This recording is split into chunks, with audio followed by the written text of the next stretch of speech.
Fala galera, beleza? Eu sou o Inhauli e hoje eu vou trazer mais um vídeo para vocês sobre um conteúdo que é muito discutido pelos fóruns ali pela gringa. De tudo, já não se esqueça de deixar seu gostei aqui embaixo, não esquece de comentar o vídeo e compartilha para os seus amigos para que possa espalhar para a maior quantidade de pessoas possível.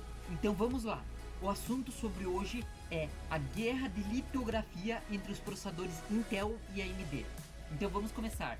A Intel está com uma polêmica muito grande em volta dos seus 14 nanômetros. Esses 14 nanômetros já estão faz 7 anos no mercado. O primeiro processador deles, a primeira geração desses processadores, começou com os Broadwells.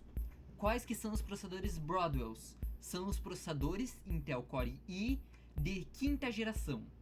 Processador i7 5775C foi o melhor processador que teve do início dos 14 nanômetros, certo? A AMD, naquela época, apenas tinha o produto UFX como principal produto. Então o processador UFX que eles tinham, o mais forte que tinha era o 9590, que usava uma arquitetura de 32 nanômetros. Então ali, a Intel tinha uma larga vantagem sobre a AMD. Por isso, esse é um dos motivos que a Intel manteve o seu sistema de 14 nanômetros por tanto tempo.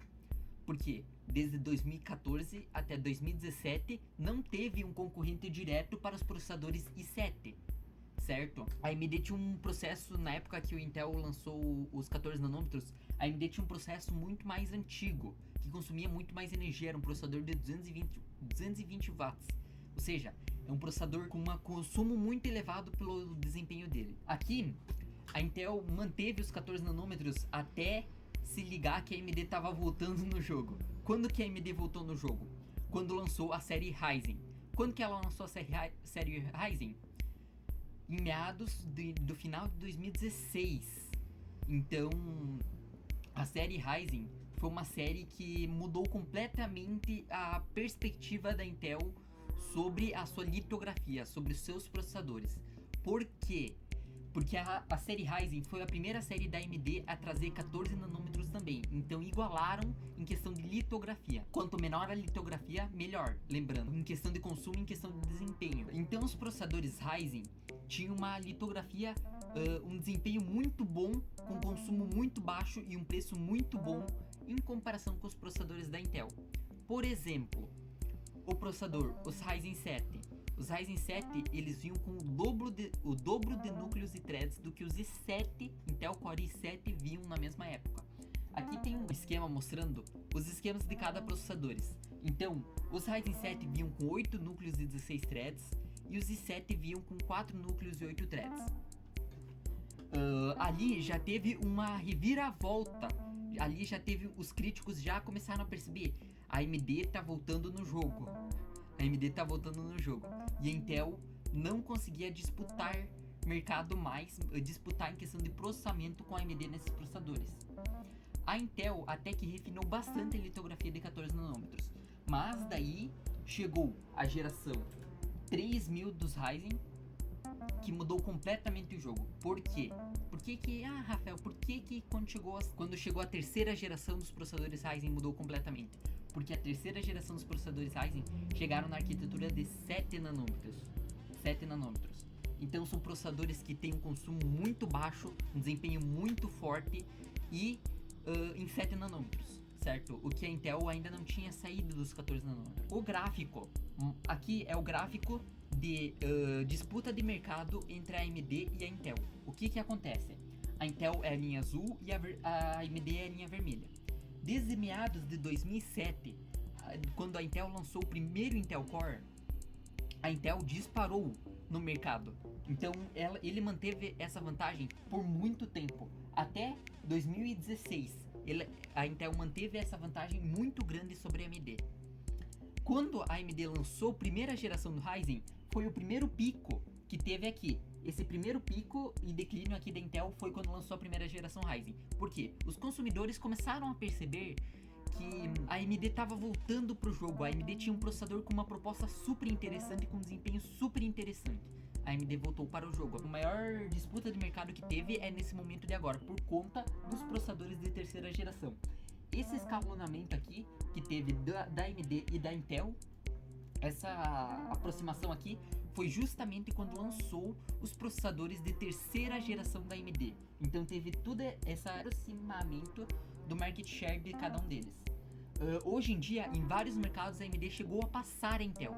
Então a Intel, ela tá meio que se ligada, porque ela deixou de ganhar muito dinheiro e começou a ter lucros muito baixos nesses últimos 2 anos. Mas tem um outro porém em tudo isso, que é uma terceira empresa que está dominando, que quer dominar o mercado junto com a AMD e Intel, e tá com uma proposta muito mais interessante também.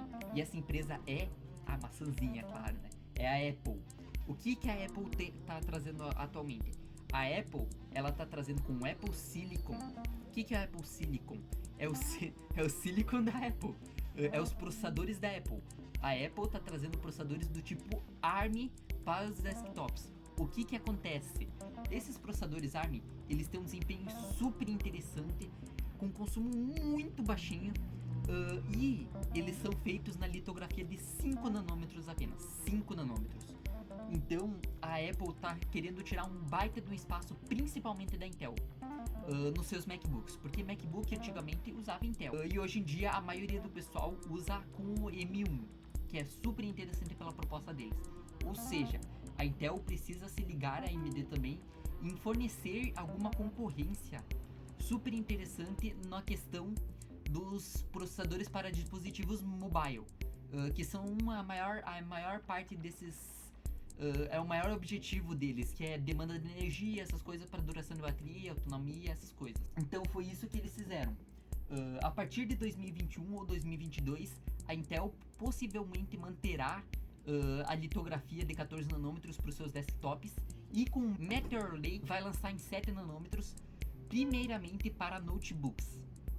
Por quê? Ele quer voltar nesse mercado de notebooks e tentar igualar, tentar voltar a ter o mesmo processamento, o mesmo share, o market share que tem a AMD e que tem a Apple hoje em dia.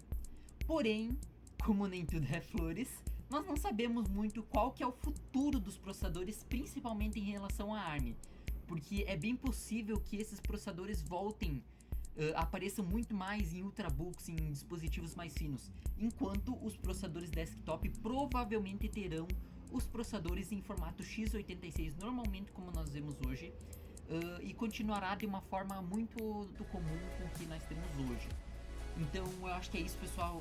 Eu fico. Qualquer detalhe, qualquer comentário, qualquer observação, pode deixar aí nos comentários, que eu vou ler todos eles e vai ser muito importante pra mim, pra eu melhorar cada vez mais o meu conteúdo. Eu espero que seja isso. Valeu, falou, tchau.